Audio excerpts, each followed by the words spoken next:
Hello, and welcome to Meet Your SCPs, my fellow Foundation researchers and operatives. This is Mrs. Jellyfish, and I'm going to introduce you to the ultimate in bug-killing weaponry to date. Or, at least we're fairly certain it thinks so. Meet the Bug Bash. Item number SCP-489. Object Class Euclid. Special Containment Procedures. SCP-489 is held in a containment unit at Site-113. To prevent personnel accidentally bringing insect life into SCP-489's cell, a shower room has been established outside of the containment cell. Personnel will change into the clothes provided to them after cleaning. Testing within SCP-489's cell is limited to that indoor space.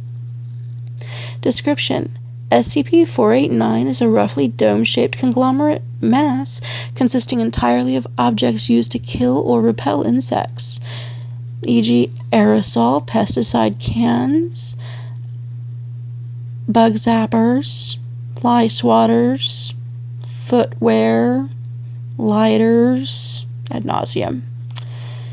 Each item is capable of independent, autonomous movement, though they usually move along the ground as a whole when in motion. As of June 17, 2013, SCP-489 measures roughly 5 meters in height and 8 meters in diameter at the base.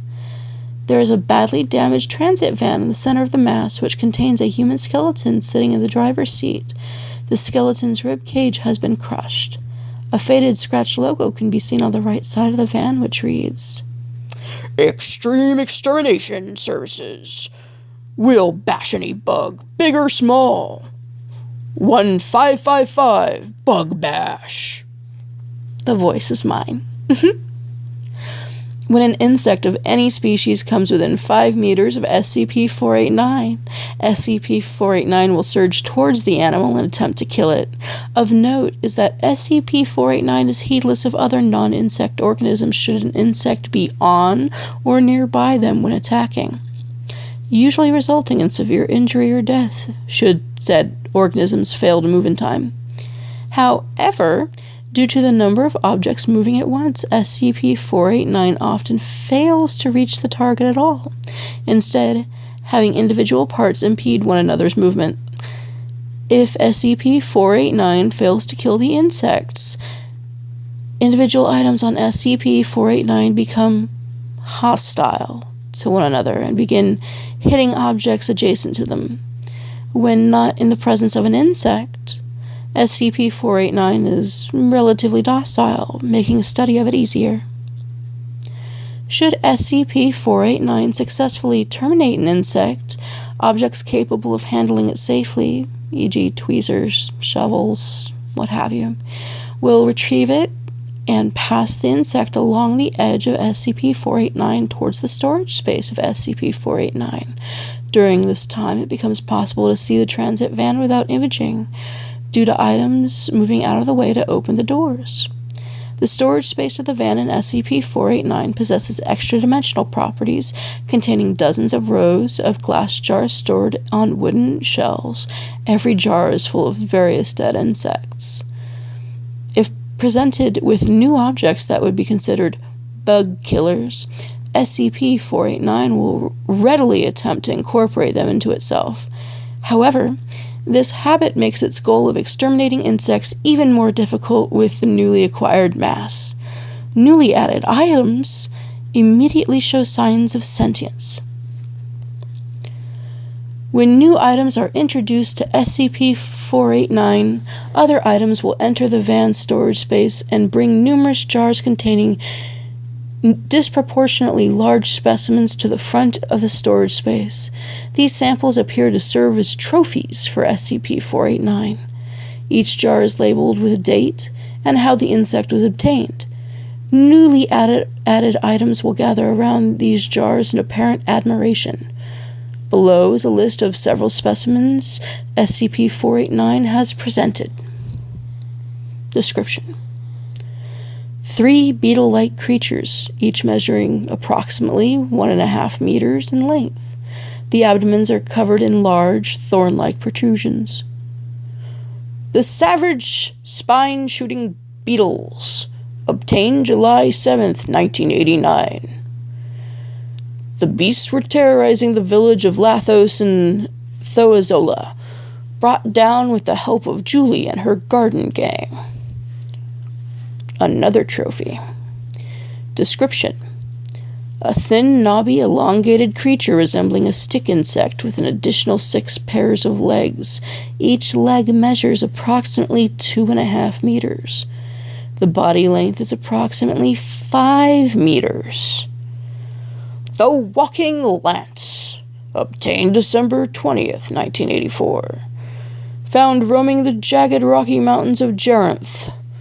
Its bladed legs felled Karen and Matthew before a well-aimed shot from Maxwell skewered its head. Yet another trophy. Description: a horseshoe crab-like creature with prominent mandibles, paddle-like legs, and several sack-like growths lining its back and underbelly. Length: approximately 2 meters. The Aquatic Venomous Floater Bug, obtained March 26, 1987. A new challenge, one that took place beneath the waters of the Burmese swamplands. We have the scars to show for it, but the beast fell after the puncturing of its venom sacs. Description for a new trophy. A humanoid entity, 1.8 meters in height, with eyes and proboscis resembling a housefly. Musca domestica. The Bugman, obtained May 5th, 1991. Found within the frozen hills of Russia, well worth the battle and losses. Theo and the Torch's sacrifice will be honored by all bug killers for eternity.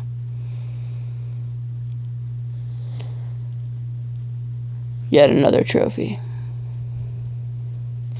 Description: an arthropod with 4 thick, short legs, all spreading from its abdomen in a circle. Creature has large, elongated pincers and a head featuring a prominent proboscis and compound eyes. Height, approximately 4 meters. The Bug That Killed Master, obtained November 18th, 2000. Master fought hard, but he had finally met a bug he couldn't kill. We fought for him, and we made it suffer, but we couldn't save our leader. Last trophy. Description: a wooden case with several pinned, non-anomalous butterflies, beetles, and dried earthworms. Our first kills after Master's death, obtained from February to April of 2001. We will carry on Master's work.